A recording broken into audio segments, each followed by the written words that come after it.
Well, it's 7 in the morning, and weather report says it's supposed to start raining at 5 and stop at 6, but it's still going. Hoping to have the rain stop and get a little more daylight than this before going back on the road walk.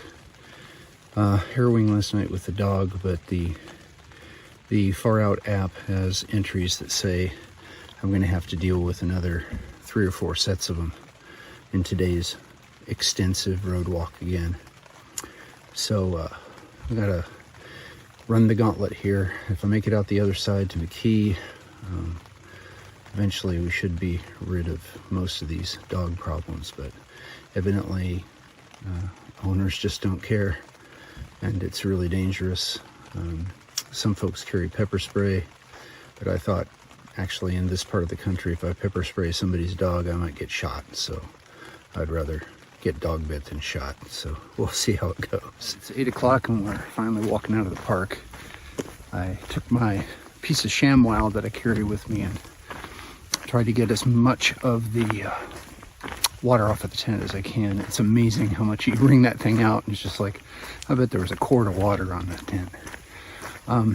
So today there's supposed to be, again, a gauntlet of 3 or 4 places with aggressive dogs who got to get through, and hoping to make out the other side. It's a beautiful morning though. Take a look. So we've got about a mile on this road to get back to the highway, which is the trail.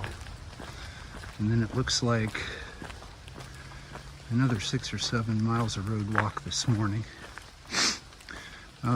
After the last couple of days staying at popular sites with lots of people, I'm looking forward to getting back into the woods, having a little solitude.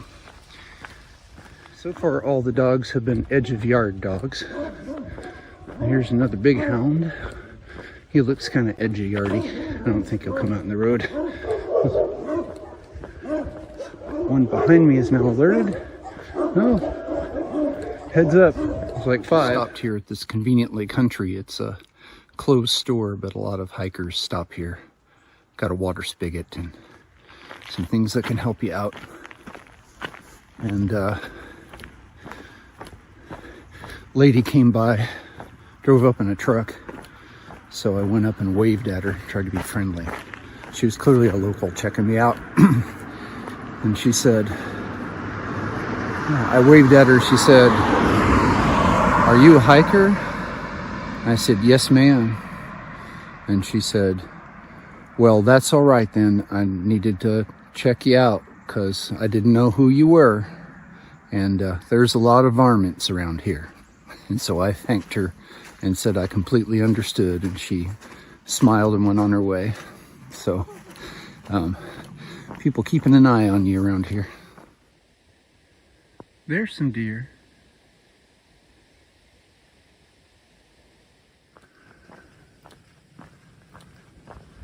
Stopped at Heidelberg City Park. I'm going to cook up some lunch. I got a construction project going here, and the guys were kind enough to let me use their porta-john, which I really appreciated because the bathrooms that go with the park are locked up. So that, and I avoided the nastiest dog by staying up on the railroad tracks away from him. But he tried to come up after me once or twice. I should say she was clearly nursing pups.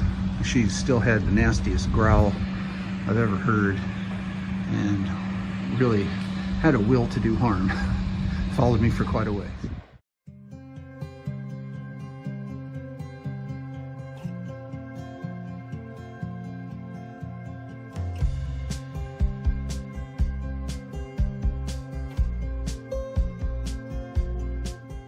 Yeah, a couple of rainstorms today.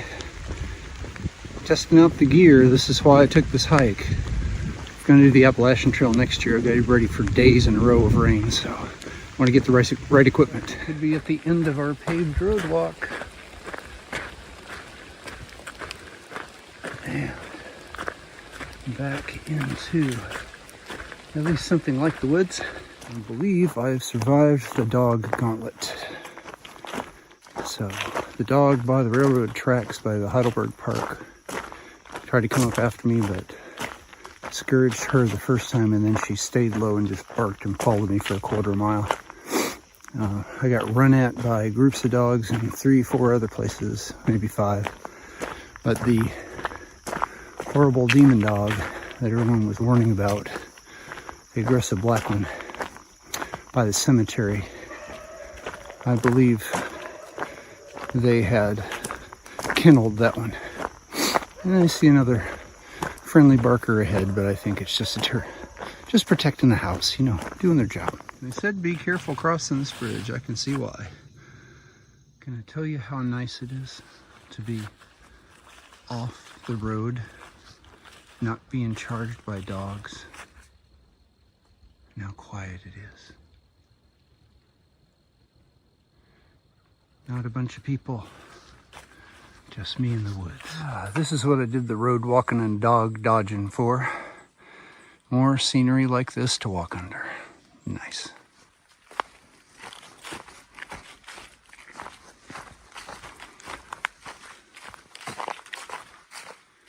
Well, it's 2:30 and I'm just a mile from the proposed campsite, and there isn't any more camping for 14 miles. So I'm going to take a break here because I can take my time. And there's this beautiful little creek down there I'm going to end up getting some water from, and then carry it the mile to camp and set up early and relax, enjoy some camp time, pay myself back for all the road walking and dogs.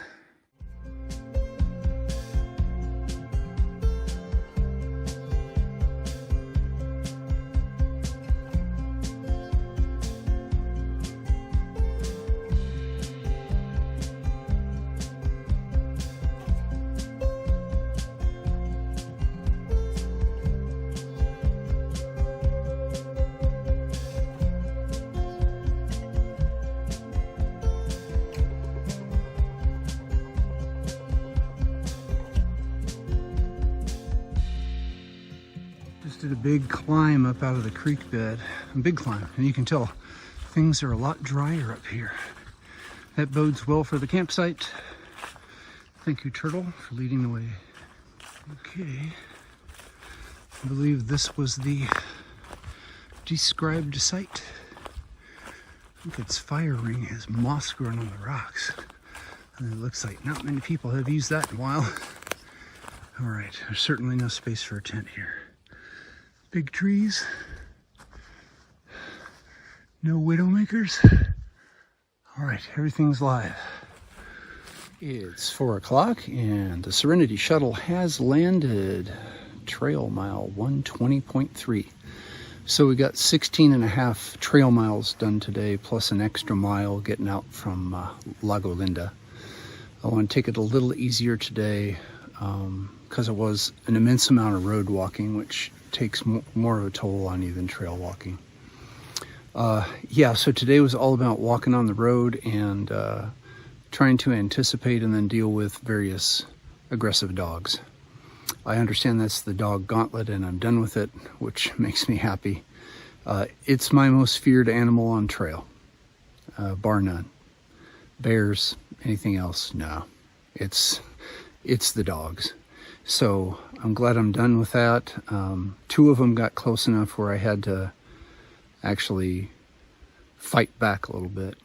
The rest were just border barkers. They came out to the edge of the yard and followed me until I was gone, which is expected. Once I got off the road, got in a nice little creek bed and then hiked straight up out of it to this place, which is up high. I've got great reception. I can call Christy and work on accommodations for tomorrow night. I think I have a lead in McKee, so I'm going to see if she can help me with our Airbnb account, get something reserved there, so I can have I really need a real zero, or at least a day with nothing else to do but go into McKee and resupply and come back. Just a beautiful day though, on and off rain. Got to try a lot of things out, learning more about the tent and how to keep it reasonably moist rather than soaked. Got to use the poncho, all kinds of good stuff. So thanks for sauntering with me, and remember, we're doing the impossible that makes us mighty. Brother, sorry for bothering you. That's all right. I appreciate it. Good luck. Yeah, you have a good journey. I will.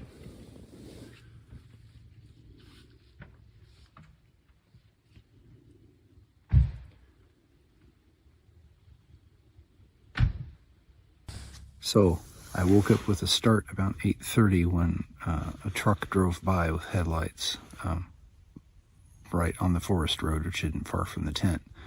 And then that kept me up a while because I was like, oh, I'm not sure. And then I heard dogs down the hill. They're too faint to catch on audio, but from my memories as a kid in Arkansas, it sounded like coonhounds. So I thought, well, they're probably just coon hunters. But still had a little trouble getting back to sleep. And then they pulled right up to turn around, like with their headlights shining on my tent. And I said, what's up? And they said, oh, we're coon hunters. Oh, we're sorry. We probably just scared the hell out of you.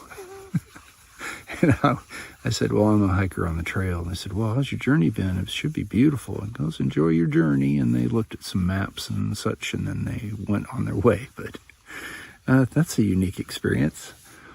Now to get back to sleep.